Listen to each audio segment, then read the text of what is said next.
If you want to follow along, but let me get to the screen. Okay, so for those listening on the audio podcast, this is an article from Christopher Rufo, I think is how you pronounce this guy's name. And the headline is "The Wokest Place on Earth. Disney mounts an internal campaign against white privilege and organizes racially segregated affinity groups." So starting off, the Walt Disney Corporation famously bills its amusement parks as, quote, "the happiest place on earth." But inside the company's headquarters, a conflict is brewing. In the past year, Disney executives have elevated the ideology of critical race theory into a new corporate dogma and bombarded employees with trainings on systemic racism, white privilege, white fragility, white saviors, and launched racially segregated affinity groups at the company's headquarters. I have obtained, this is Rufo speaking, I've obtained a trove of whistleblower documents related to Disney's diversity and inclusion program called Reimagine Tomorrow, which paints a disturbing picture of the company's embrace of racial politics. Although the intention of the program might be noble, multiple Disney employees who requested anonymity out of fear of reprisals told me that the Reimagine Tomorrow program has become deeply politicized and engulfed parts of the company in racial conflict. The core of Disney's racial program is a series of training modules on anti-racism in one module called, quote, "Allyship for Race Consciousness."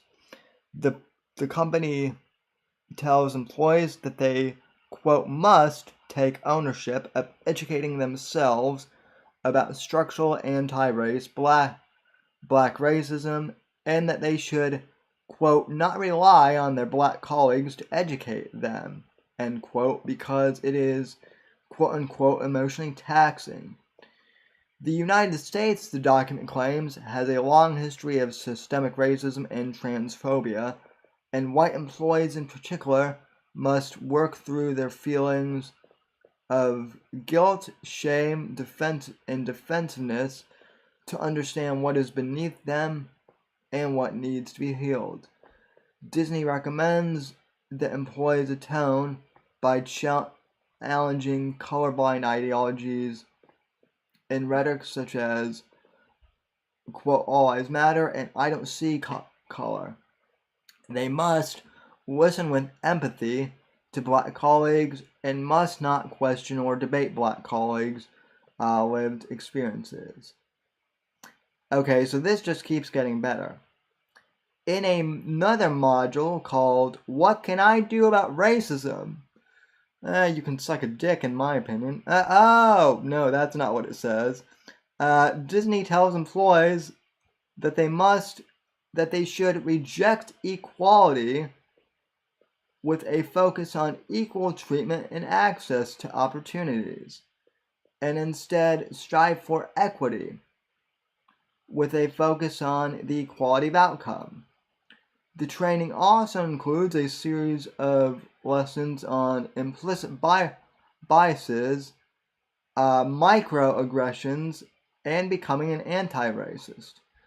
The company tells employees that they must reflect on America's racist infrastructure and think carefully about whether or not your wealth, income, treatment by the criminal justice system, employment, access to housing, healthcare, political power, and education might be different if you were of a different race. Again, this is coming from arguably the richest corporation in entertainment, folks, but we're not going to go there. Oh no. That can't happen. In order to put these ideas into action, Disney sponsored the creation of a program called the 21-Day Equity and Social Justice Challenge. In partnership with the YWCA, I don't know what that is, and included the program. Same as the upside down YMCA. It's literally an M upside down. But go ahead. So it's like, yeah. So it's like the it's the perverted YMCA. And included the program and the company's recommended resources for employers. The challenge begins with information on systemic racism and asks participants to accept that they all have been raised in a society that elevates white culture over others. Let's see. Participants then learn about their white privilege and are asked, yeah, I know, to fill out a white privilege checklist with options including I am white, I am heterosexual, I am a man, I still identify as the gender I was born in, I have never been raped, I don't rely on public transportation, and I have never been called a terrorist. Which that last one, I suppose that after January 6th, a bunch of the white employees could actually check that box that they have been called a terrorist. But anyway, next, participants learn about white fragility and are asked to complete an exercise called How to Tell If You Have White Fragility, with beliefs such as I'm a good person, I can't be racist, and I was taught to treat everyone the same, interpreted as evidence of the participants' internalized racism and white fragility. Finally, at the conclusion of the 21-day challenge, participants are told they must learn how to pivot from white dominant culture to something different. The document claims that competition, power hoarding, comfort with predominantly white leadership, individualism, timelessness, and comprehensiveness are white dominant values that perpetuate white supremacy culture and must be rejected. Okay, now before I go on, let that bottom part sink in here, folks. Individualism, timeliness, and comprehensiveness are white dominant values. Especially individualism. That is straight up communism, right there.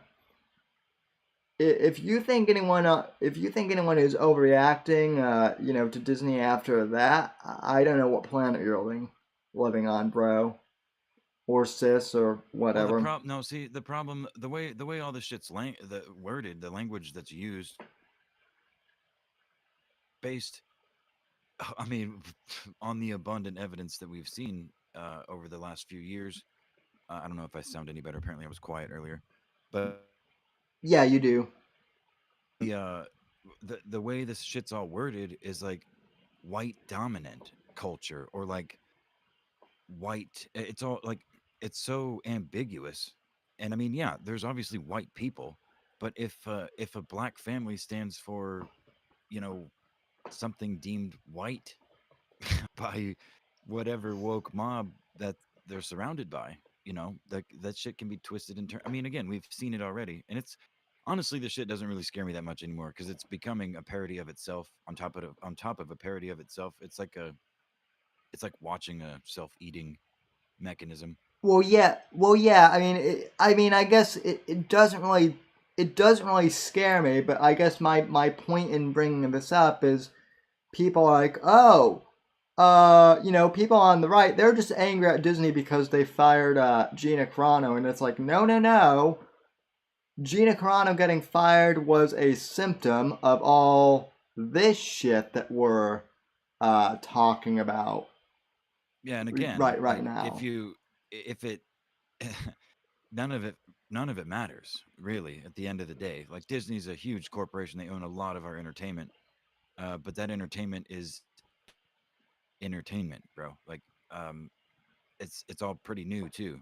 I mean, yeah, of course, Disney's been around for a long time, but most of what they have their death grip on is relatively new. And I mean, people just who gives a shit, right?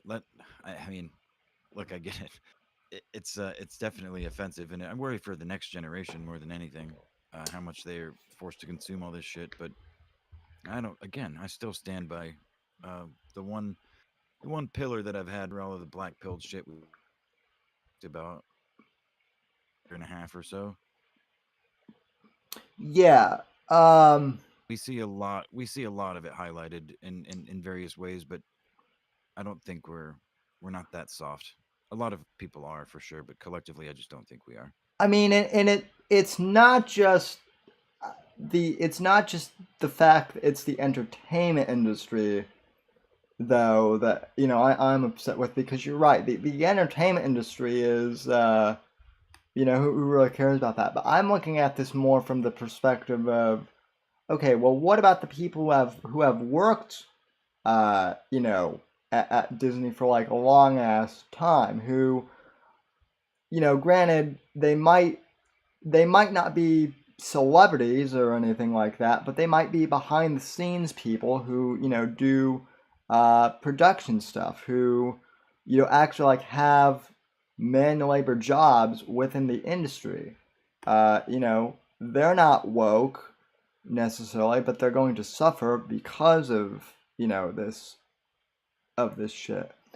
Um, so, and I mean, I find it funny too that all this stuff is being pushed by a company whose CEO is whiter than uh than I am, actually. He's just Chapek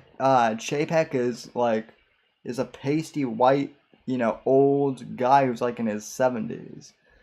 Um but let's see.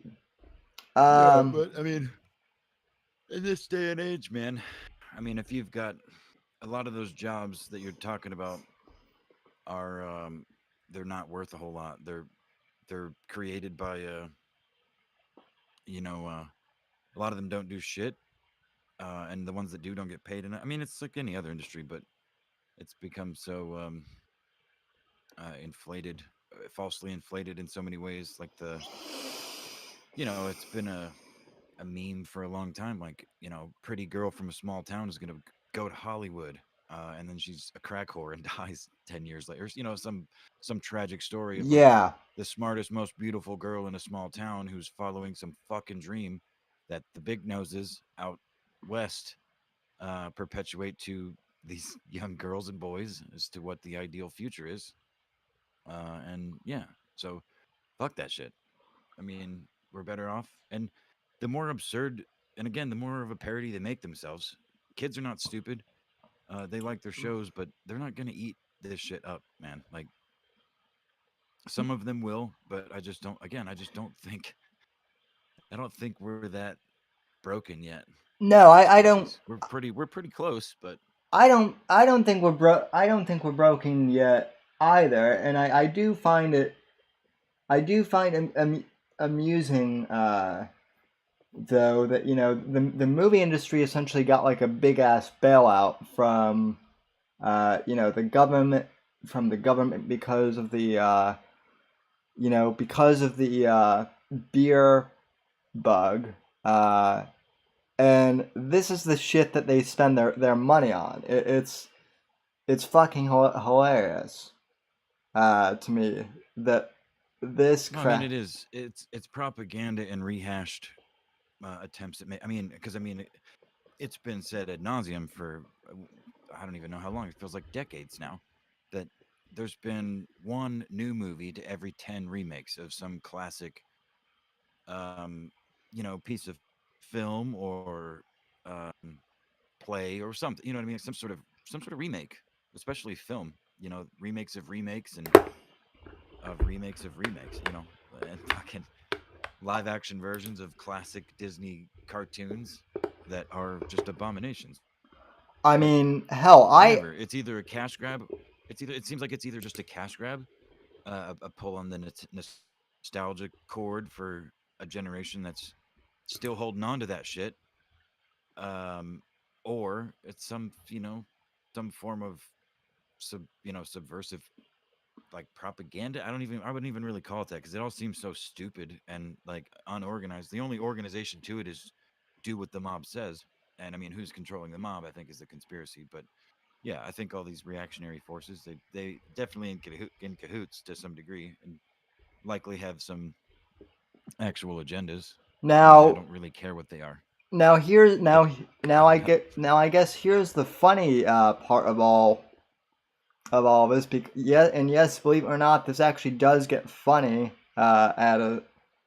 at a certain point. everything's funny if you think about it, bro. It Go ahead. well, Sorry. yeah, we've talked at that on and off air, but this is just like another example. So if this isn't uh, if this isn't racist in and of itself, so let me read this paragraph. It goes on, but this is going to be the last one I read because this is funny. Finally, as part of an initiative labeled CEO Sponsored Priorities, Disney has launched racially segregated affinity groups for minority employees with the goal of achieving culturally authentic insights. In the original launch group, the Latino affinity group was called OLA. The Asian affinity group was called Compass. and the black Oh no! and the black affinity and the black affinity group was called Wakanda. Uh Wakanda forever. yeah, Incredible. That's incredible. so I mean you're The trying. racial affinity groups, also called business employee resource groups or BERGs. Incredible. Oh yeah. Yeah,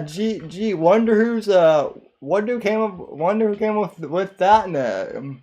Hmm. You know, you know what this makes me think of? Just what I mean, that is funny, but this whole idea of um having affinity groups for to get culturally authentic insights.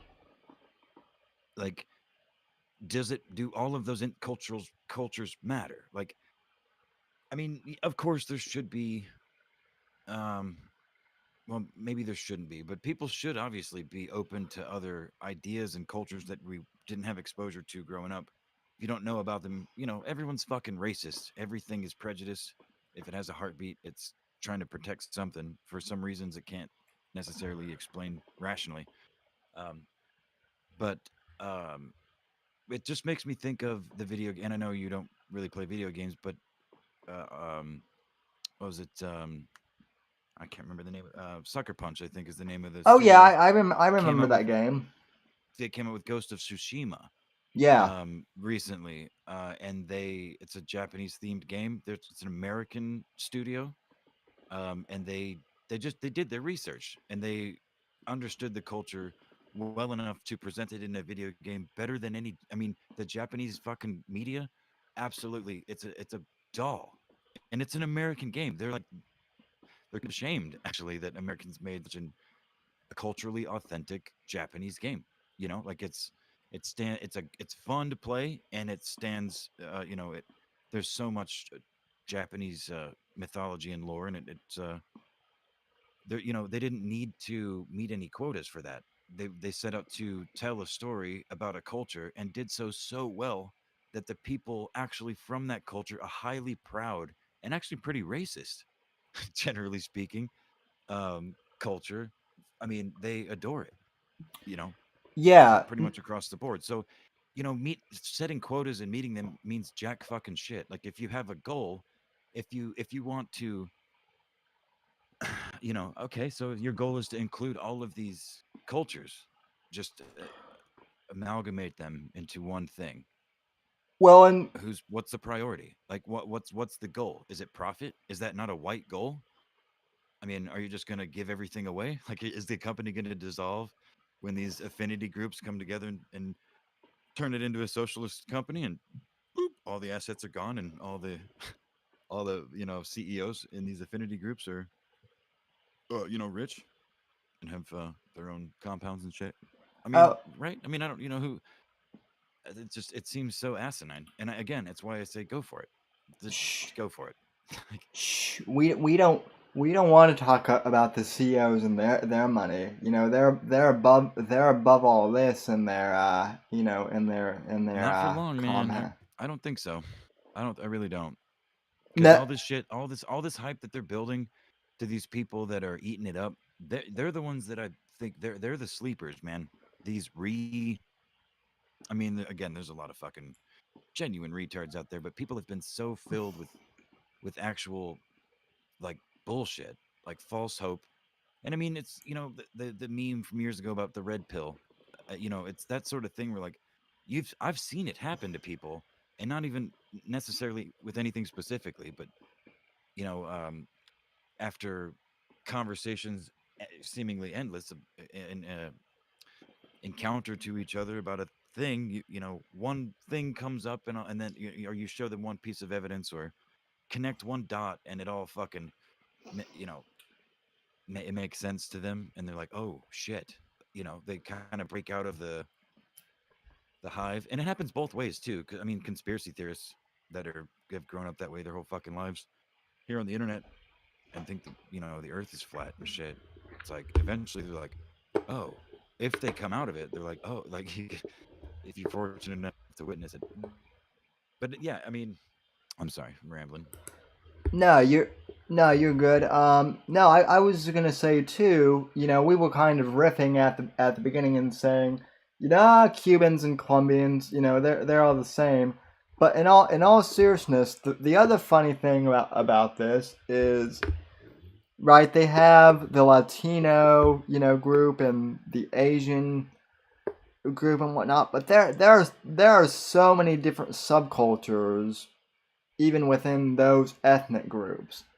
Like blacks from America are way different than blacks from the Congo, just as like an example, or from Sudan. In fact, the this we actually in Florida. I remember we went to. I had like a class with like some foreign exchange student that was like from Sudan or one of those African companies, and he was like prejudiced as fuck against like the African American, uh, kids. Like this guy was calling, you know, the American black kids like the N word and just like really, you know, racist shit against another black guy.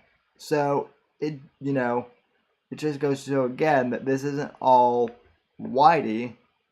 There's a lot of like internal prejudice amongst all these groups, which is something that they're not addressing, which is hilarious to me. So Yeah. and Anyway, what else we got, man? well, that was kind of the main article. In other news, did you see the Elon Musk is I guess hosting Saturday Night Live right now as we speak, and No, I wouldn't know that because I haven't seen or watched any SNL sketches. Sorry, in a very long time. I can't even actually. The only ones that I have are provable come town bits that SNL has stolen recently. There's a couple of those that I've seen, but yeah, other than that, no, I don't give a flying fuck. And even Elon Musk, I don't really give a shit, man. I don't really the thing that I care the most about. Again, this is just pure humor. is the fact that the outrage mob is flipping out on, like, I guess his SNL appearance is somehow controversial now, because he's promoting, like, he's now into this, like, cryptocurrency Doge thing. Again, I don't know.